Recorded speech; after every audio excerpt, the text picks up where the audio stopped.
We're looking at 10 American streets today where the American dream didn't just stall, it actually ran out of road.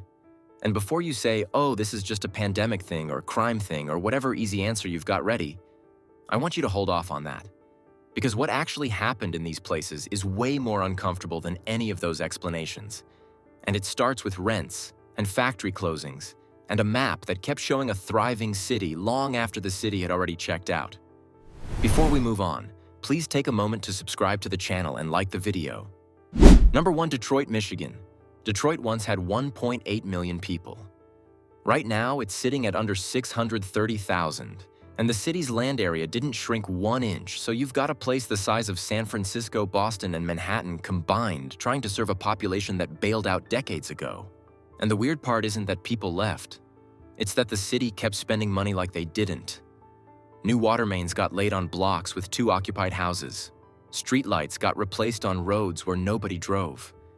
Go to Brightmoor or the old Packard plant district, and you can stand on a corner for 20 minutes without seeing another person. But your GPS still calls it a residential neighborhood. The auto industry leaving pulled the first thread, but white flight in the 1950s and 1960s, the 1967 riots, and then the 2008 crash unraveled everything else, until Detroit filed for bankruptcy in 2013, owing $18 billion with 78,000 abandoned structures sitting empty across the city. Number 2, Gary, Indiana. U.S. Steel didn't just build a factory in 1906. They built an entire city from scratch on Lake Michigan's southern shore, named it after the company's own chairman, and watched it hit 178,000 people by 1960. That's not a town. That's a company-owned civilization. Then the company left. Gary Works employed 30,000 people at its peak, and by the 1990s, that number collapsed to around 6,000. And those jobs didn't relocate to Cleveland or Pittsburgh.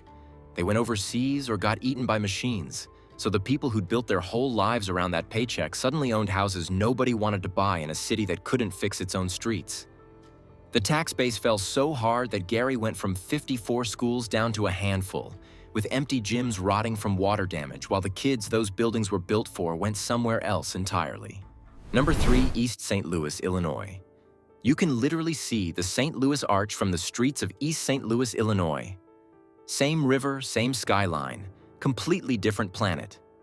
At its peak, this city had 82,000 people, meatpacking plants, aluminum factories, a stockyard moving livestock at a scale that most of the country couldn't touch. Then the 1917 race riot killed dozens of black residents, torched an entire neighborhood, and scared outside money away for good. Capital stopped flowing in. The industries that stuck around eventually mechanized or relocated, and the black families who'd come up from the South for those factory jobs got trapped in a city that stopped funding itself. Walk those blocks today and the street grid's still there, sidewalks intact, fire hydrants freshly painted. But the houses are just gone. Not abandoned. Demolished. Sometimes the only thing left on a lot is a single tree that used to shade somebody's front porch. The state of Illinois has controlled East St. Louis's budget since 1994 because the city can't do it alone. Number 4, Camden, New Jersey. Camden sits right across the Delaware River from Philadelphia, close enough that you could almost throw a rock and hit Philly, and for a while this city had real muscle. Shipyards, Campbell's Soup headquarters, RCA Victor's recording plant, where Enrico Caruso cut records that sold millions of copies worldwide. The city had serious economic bones. Then RCA left in the 1960s, the shipyards shut down, and Camden bled roughly 40,000 manufacturing jobs over the next few decades. The people holding mortgages on those North Camden row houses couldn't sell because nobody was buying, and they couldn't leave because they couldn't sell. The house that was supposed to build your family's wealth turned into an anchor. By 2012, Camden dissolved its entire police department because the city literally couldn't pay for one anymore. The row house walls are still standing, just showing the ghost outline of where someone's home used to be. Number 5, Youngstown, Ohio.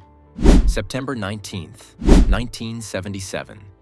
Youngstown Sheet and Tube announced it was shutting down Campbell Works, and 5,000 people lost their jobs in a single day.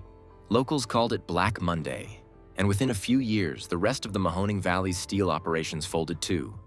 wiping out roughly 50,000 jobs in a region that had zero backup plan. Youngstown's population peaked at 170,000 in 1930. Right now, it's under 60,000 and still dropping. So the city did something almost no American city has ever admitted out loud. It published an official plan saying the city should shrink on purpose, tear down vacant houses, cut services, and stop pretending a comeback was coming. The Eudora Park neighborhood, which used to have an actual amusement park, is mostly empty grass now. Number 6. Flint, Michigan. GM built Flint the same way U.S. Steel built Gary. And when GM started cutting and moving jobs in the 1980s, Flint dropped into the same spiral. Population falling, houses emptying, tax base gone. 1 in 5 housing units already sat vacant before anyone even heard the words, water crisis. Then in 2014, a state-appointed emergency manager, someone whose entire job was cutting costs, switched Flint's water supply from treated Lake Huron water to the Flint River without properly treating the pipes first, and leads started leaching into the tap water of a city where 40% of residents already lived below the poverty line. Number 7. Cleveland, Ohio. Certain neighborhoods. Cleveland gets held up as the comeback city, and okay, fine, parts of that are real. The downtown waterfront got money. The Cleveland Clinic employs tens of thousands of people. West Side neighborhoods have coffee shops and young professionals hunting cheap rent. That Cleveland exists. But drive east on St. Clair Avenue or Kinsman Road and you're in a completely different city. Glenville, Hof, Kinsman, these neighborhoods absorbed the black migration from the South in the 1940s and 1950s, got redlined by banks for decades so nobody could get a mortgage or a business loan, watched the factory jobs disappear, and then watched the recovery money go everywhere except here. Some census tracts run 35 to 40% vacant. Number 8. Baltimore, Maryland. Vacant row house blocks. Baltimore has 16,000 vacant row houses right now. Not empty lots, not demolished sites. Actual standing brick buildings with trees growing out of the upper floors and roofs slowly caving in. Still getting mail delivery on streets with working streetlights. The Wire put these buildings on TV 20 years ago, and the number hasn't moved much since. These row houses were built in the late 1800s and early 1900s for a working-class population that was literally twice the size of Baltimore's current population, so the math was never going to work out. Sandtown, Winchester, Oliver, West and East Baltimore broadly, these neighborhoods emptied through redlining, factory closures, and disinvestment, and the drug economy moved into the vacuum the legitimate economy left behind. Number 9, St. Louis, Missouri, North Side areas. St. Louis hit 856,000 people in 1950. Right now, it's under 300,000. And almost every person who left came from north of Delmar Boulevard, a street so sharp in what it divides that urban planners named the whole phenomenon after it. Pull up Google Maps on the north side and you'll see a full street grid named roads, addresses, alleys, the whole thing. Switch to satellite view and you're looking at meadows and scrubby trees growing where living rooms used to be. The streets are still there. The people aren't. Number 10. Buffalo, New York. Buffalo was once the 8th largest city in America, and not in a fun trivia way, in a we hosted the Pan American Exposition in 1901 because we could kind of way. The Erie Canal made Buffalo the gateway between the East Coast and the entire interior of the country, and that made the city genuinely wealthy. Then the St. Lawrence Seaway opened in 1959. Ships stopped needing the canal entirely, and Buffalo's whole reason for existing evaporated almost overnight. Population dropped from 580,000 in 1950 to under 280,000 now. And the East Side neighborhoods like Maston Park and Broadway Fillmore got hit the hardest, with vacancy rates that compete with Detroit's worst blocks. Every city on this list had the same thing happen. The economic promise that built the street got pulled, and the street stayed. The houses stayed, the grid stayed, the GPS coordinates stayed. But the reason to be there left. And once that reason leaves, everything else follows. Just slowly enough that you keep telling yourself it's temporary.